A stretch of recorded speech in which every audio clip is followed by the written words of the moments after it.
하나님 말씀 여호수아 10장 1절에서 11절 말씀을 보겠습니다. 구약 성경 334쪽입니다. 여호수아가 아이를 취하여 진멸하되 여리고와 그 왕에게 행한 것 같이 아이와 그 왕에게 행한 것과 또 기브온 거민이 이스라엘과 화친하여 그 중에 있다함을 예루살렘 왕 아도니 세덱이 듣고 크게 두려워하였으니 이는 기브온은 왕도와 같은 큰 성림이요 아이보다 크고 그 사람들은 다 강함이라.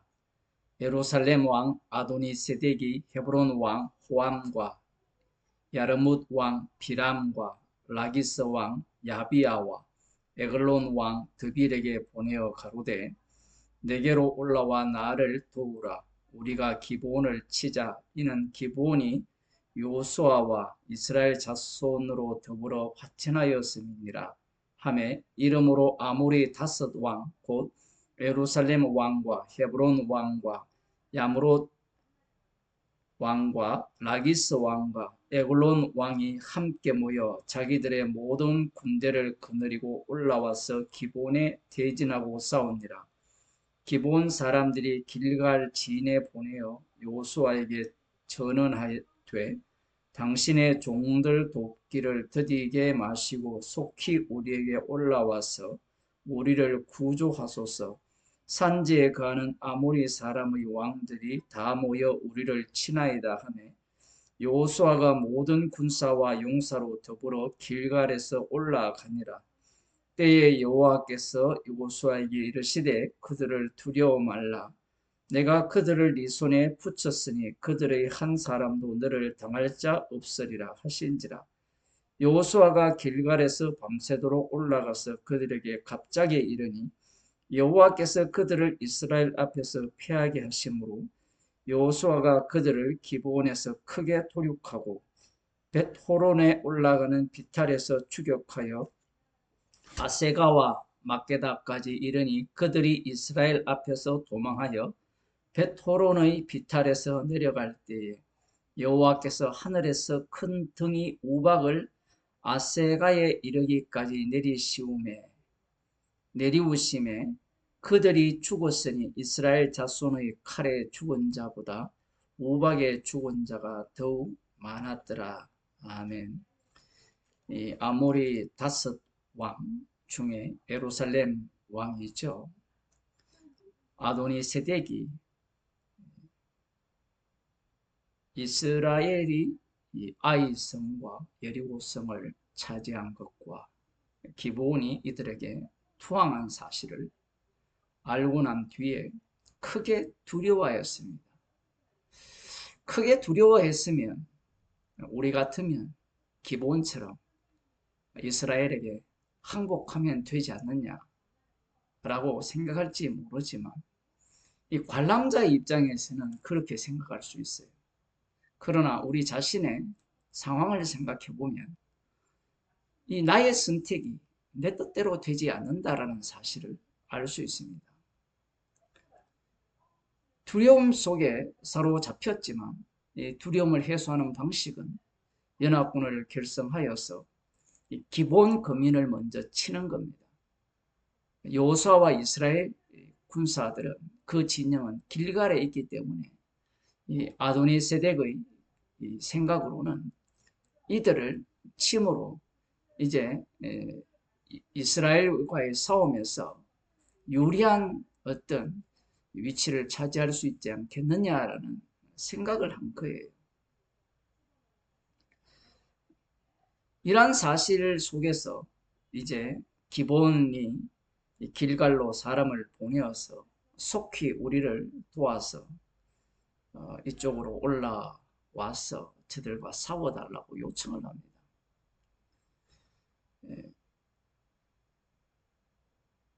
7절에 보면 여호수아가 모든 군사와 용사로 더불어 길갈에서 올라가니라. 때에 여호와께서 여호수아에게 이르시되 그들을 두려워 말라. 내가 그들을 네 손에 붙였으니 그들이 한 사람도 너를 당할 자 없으리라 하시니라. 여호수아에게 두려워 말라고 하신 이유는 여호수아가 지금 두려워하고 있는 겁니다. 서로가 서로를 두려워하는 거예요. 강하고 담대하라, 용맹하라. 이렇게 말씀을 들었기 때문에 두려움이 사라지는 것은 아니에요.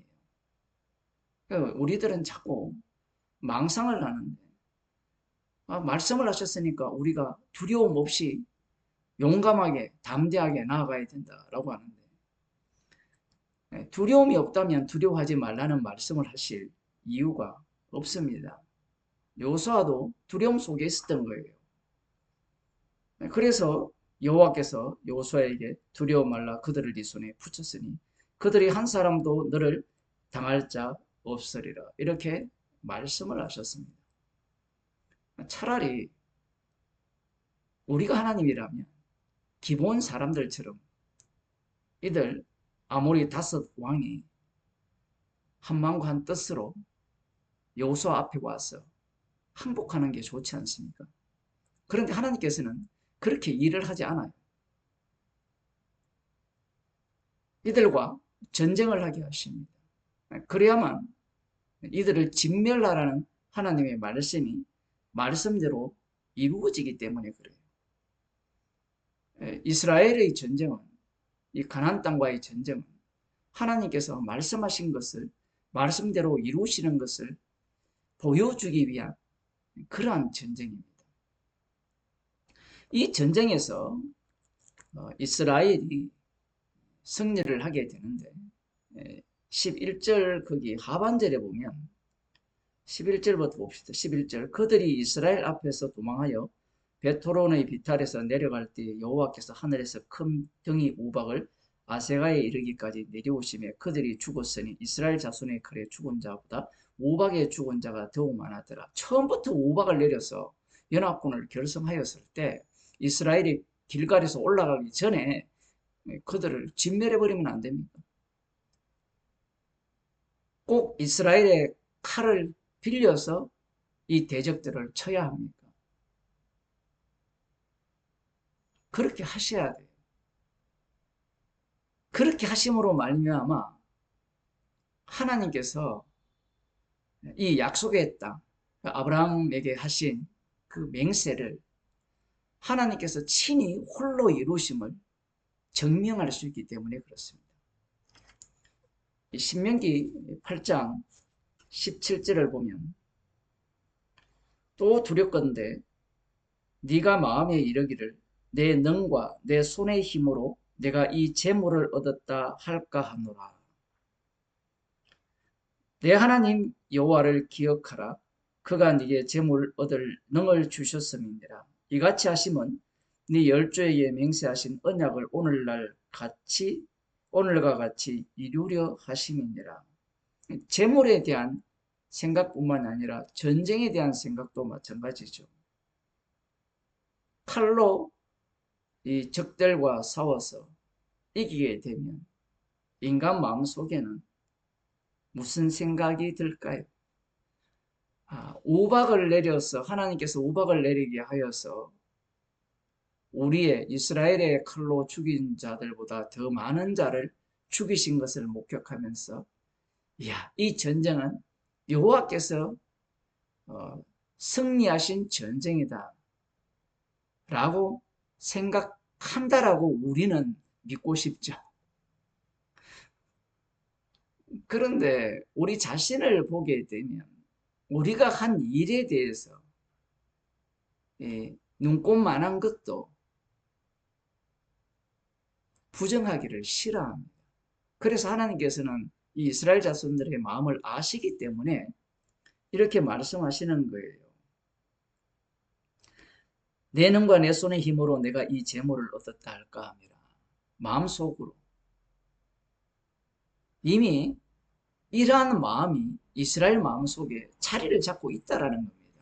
어떤 상황에서 이스라엘 자손의 칼로 이 연합군을 무찔렀을 때는 이런 마음이 자리를 잡고 있는 거예요. 이런 마음이 자리를 잡고 있어야만 하나님께서 아브라함과 이삭과 야곱에게 하신 맹세를 이루게 하시기 위해서 이 전쟁을 하게 하셨고, 이 전쟁에는 너의 공로가 하나도 없다라는 것을 말씀하기 위함이에요. 이스라엘의 칼은 오히려 부정적인 도구입니다. 이렇게 말하면 이해를 못하죠. 이스라엘이 하나님과 합심을 해서 전쟁을 했지 않습니까? 이렇게 생각할지 모르지만 만일에 합심을 하게 되면 어떤 문제가 발생하느냐면 여호와 하나님께서 아브라함과 이삭과 야곱에게 하신 맹세대로 여호와께서 홀로 거룩한 전쟁을 하셔서 여호와의 사자를 앞장서 보내셔서 그들을 진멸하셔서 주시는 땅이 될 수가 없는 거예요. 마태복음 20장을 보겠습니다. 예수님께서 포도원 품꾼을 들여보내고 이른 아침에 나간 집주인과 같은 천국 비유를 말씀하셨어요. 천국 비유입니다. 천국은 쭉 말씀이 나오죠. 그러면 20장 1절부터 16절까지 천국을 소개하는 거예요. 그런데 제가 이 본문을, 이 말씀을 준비하면서 개혁주의의 유명한 목사들, 신학자들, 세간점학파들, 신천지, 하나님의 교회, 지방교회, 그 사람들의 해석을 살펴보면요. 이 말씀에서 십자가가 안 나와요. 관심이 다 어디에 있느냐 하면 구원에 있어요. 아름다운 교회, 교회 공동체. 지금 천국을 소개하거든요. 천국의 주인이 누굽니까? 십자가 지신 예수 그리스도죠. 십자가에 신 예수님이 심판주가 되면 천국 안에는 무엇이 있어요? 지옥이 있거든요. 지옥의 주님 또 예수 그리스도예요. 지옥을 예수님이 만드시거든요. 사람들은 천국 하면 내가 들어가서 영원히 살고 이런 생각을 왜 자꾸 하게 되느냐 하면 이 천국에 대한 유대인들의 그 생각을 고려치 않기 때문에 그래요. 천국은 마치 품꾼을 얻어 포도원에 들여보내려고 이른 아침에 나간 집주인과 같았는데 제가 하루 한 데나리온씩 품꾼들과 약속했어요. 하루 한 데나리온. 하루에 한 데나리온이에요. 그런데 9시, 12시, 오후 3시, 6시에 일이 끝나는데 오후 5시에 놀고 있는 사람들을 불러서 일을 시켰어요. 그리고 일이 끝나자 종들에게 가장 늦게 온 사람들로부터 품삯을 주기 시작합니다. 지금 비유거든요. 한 데나리온을 주니까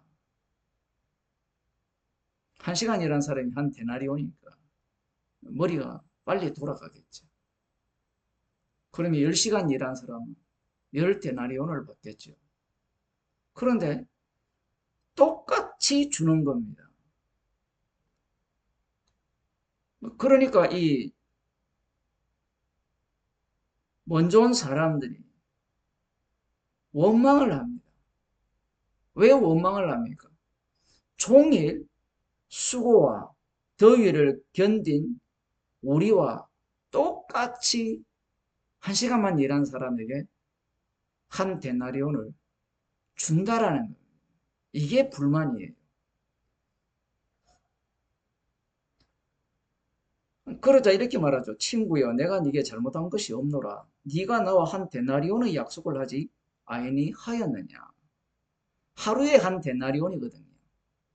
그러면 하루에 한 데나리온이니까 이 주인의 말을 품꾼이 자기 언어로 바꾸어서 해석하는 거예요.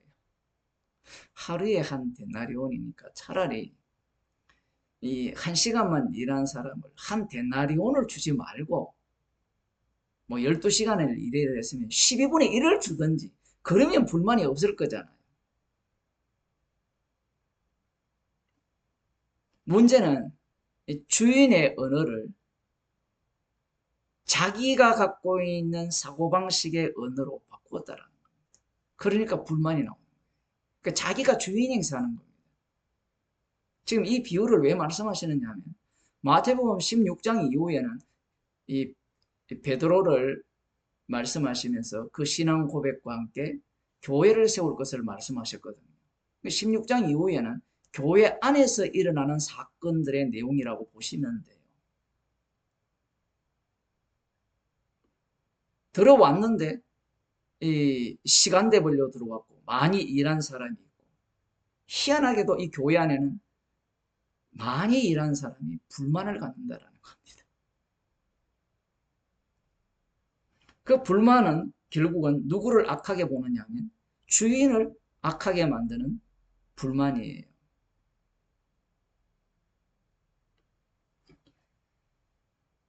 16절에 보면 이와 같이 나중된 자로서 먼저 되고 먼저 된 자로서 나중되리라, 이렇게 말씀을 하셨습니다. 이 말씀은 중의적이죠. 1차적으로는 12제자예요. 12제자 중에 가룟 유다가 있잖아요. 분명히 먼저 되었는데 가룟 유다가 탈락을 합니다. 그러면 12제자는 먼저 되었는데 나중된 자가 아닙니까? 맞죠? 주를 위해 목숨을 버린다 했지만 예수님을 부정하거든요. 그들은 자신만만하게 주의 나라에서 우편에 좌편에 앉을 것이라는 그런 기대감을 갖고 있었던 겁니다. 사실은 해당 사항이 없어요. 그런데 지금 이 비유는 이것이 이제 성령이 오시게 되면 다시 새롭게 열두 제자와 같은 그런 어떤 모양을 띠게 되는데, 성령이 오신 이후에 열두 제자를 보게 되면 가룟 유다는 제거되고 오히려 나중된 자가 먼저 되는 그러한 어떤 사건들이 계속해서 반복되어 일어나게 됩니다. 여기에서 이제 아까 제가 언급했던 그러한 어떤 이 기독교 집단들이죠. 그들이 이 본문을 어떻게 해석하느냐라고 하면, 나중된 자가 먼저 되고 먼저 된 자가 나중되는 이 일은 십자가 사건 외에는 절대로 일으킬 수 없는 사건입니다. 십자가 피만을 증거하는 이 포도원이에요. 포도원 주인과 이 관계입니다. 전체가 다 들어가죠. 이 말씀을 갖고 어떻게 하면 구원을 얻습니까? 어떻게 하면 하나님 백성다운 공동체를 만듭니까? 라는 이런 질문이 잘못된 질문입니다. 왜냐하면 그런 생각을 누가 갖고 있어요? 예수님을 십자가에 못 박은 바리새인과 서기관과 사두개인이 갖고 있어요. 유대인들이 그걸 갖고 있어요. 천국은 십자가의 피능력으로 만들어지고 그 피능력이 드러나는 현장이 천국입니다. 이걸 갖고 정답을 차지하겠다, 있을 수가 없어요. 오히려 이렇게만 봐야 되죠. 이 게바 같은 경우에는 안디옥으로부터 사람들이 오니까 이방인들과 함께 먹다가 외식하잖아요. 그럼 먼저 되면 뭐합니까? 나중 되죠. 오히려 그 말씀 속에서 십자가를 자랑하는, 십자가의 정인이 되는 게바가 되는 겁니다. 그러면 왜 주님의 은혜로만 구원이 되어진다면 일을 안 하게 하시고 은혜로만 되어졌다라는 것만 보이면 되지 않습니까? 라고 질문할 거 아니에요. 그런 생각을 왜 자꾸 하느냐 하면 구원론으로 보기 때문에 그래요. 일을 하게 합니다. 많이 일한 사람이 있고요, 적게 일한 사람이 있게 해요. 그래야만 이런 사건들이 일어나요. 교회에서도, 교회가 그렇잖아요. 어릴 때부터 예수님을 믿었든지 아니면 10살에 믿었든지 20살에 믿었든지 교회 봉사를 할 때 많이 한 사람 적게 한 사람이 있을 거 아니에요. 혼자 있으면 비교가 안 생기지만 여기에서는 비교가 되잖아요. 대조가 되고. 이미 이걸 갖고 이 말씀에 정말 합당하지 않는 해석을 하는 자들이 나오잖아요. 누굽니까? 상급 차등을 주장하는 자들이. 천국은 이미 다 들어왔는데 우리가 천국에서 더 높은 상급을 받으려면 겸손해야 된다. 거꾸로 해석하죠. 이 비유를 통하여서 천국은 천국다운 면모를 드러냅니다. 무슨 말이냐면 이 비유를 해석하게 하셔서 해석하죠. 인간들이 해석해서 지옥 갈 자들이 생성이 돼요. 마치 율법을 주시잖아요. 율법을 주시면 종말에 그 율법을 해석하는 자들이 오히려 지옥 가는 자들로 드러나잖아요. 성령이 없기 때문에 십자가가 밝히 보이는 이 천국 비유가 아니라 우리 집단 구원을 확고히 하는 천국 비유가 돼요.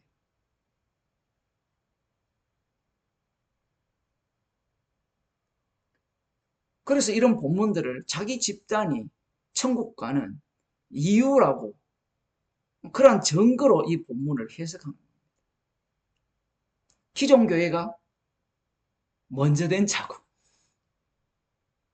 나중된 자가 신천지라는 겁니다. 그렇게 해석을 해요. 이만희가. 사람들이 거기에 열광을 합니다. 왜 열광합니까? 자기를 긍정시키잖아요. 지방교회도 마찬가지예요. 하나님 교회도 똑같습니다. 그런데 십자가 복음은 어떻습니까? 자기를 부인하고 나를 쫓으라 하죠. 이 세상에 자기를 부인할 인간은 없어요. 그래서 성령을 주시는 겁니다. 그러니까 성령이 없기 때문에 인간들은 이런 말씀들을 자기 구원에 유리한 말씀으로 해석을 하고 자기 집단을 구원받은 집단으로 해석하는 겁니다. 주님께서 은혜로 구원을 하셔서 주의 일에 참여시킵니다. 참여시켜서 주님이 제거시켜요. 그게 천국입니다. 기도하겠습니다. 하나님 아버지, 십자가의 피 능력만 드러내는 것이 천국임을 우리에게 알려주심을 감사드립니다.